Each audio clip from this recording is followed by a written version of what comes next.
Well, hey, welcome back. How did you do? Did you go through the memory verse twice?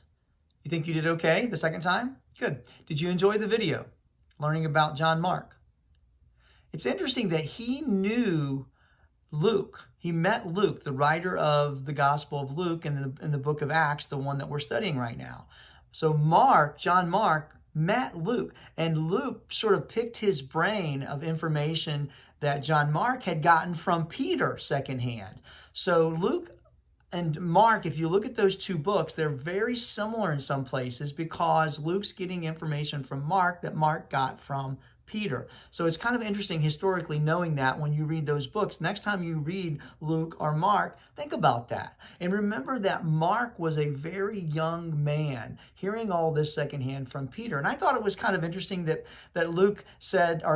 Mark said that he helped Peter put his book, 1st and 2nd Peter, together. Because think about it, Peter was a fisherman. He wasn't educated. He didn't know Greek that well. Absolutely, Mark helped him write his books. So that's kind of neat when you go back and read these books now, having this mindset and having this knowledge. It just helps me to read the Bible better. It helps me to contextualize that and let that sink into my brain and apply that to my life. So I hope you're enjoying this. And what about Mark? How do you think he felt knowing that he caused Barnabas and Paul to break up? I mean, like their missionary team.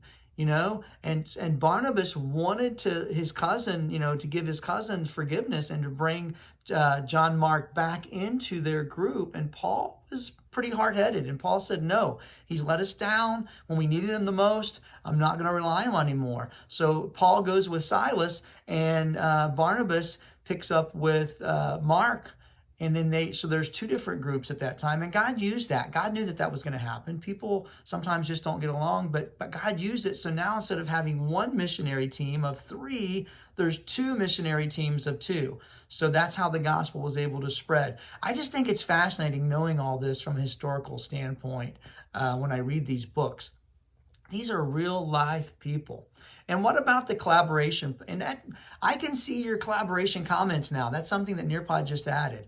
The question was, do you think John Mark redeemed himself? So that's a question for us to think about in our own life. None of us are perfect. All of us are going to fail at something, and probably multiple times. But Jesus always forgives us. And that's the lesson of redemption. So I hope you're enjoying these, and I hope you're enjoying the lessons. I have a project in mind. It's a small project, but I have a project in mind that maybe later this week I'll introduce. It requires you to work with a partner. All right, so we'll get to that later this week. So I hope you have a great day, and I hope you guys are safe and you're making good choices, and that your family is healthy and safe. And tell everybody I said hey. All right, I'll see you tomorrow.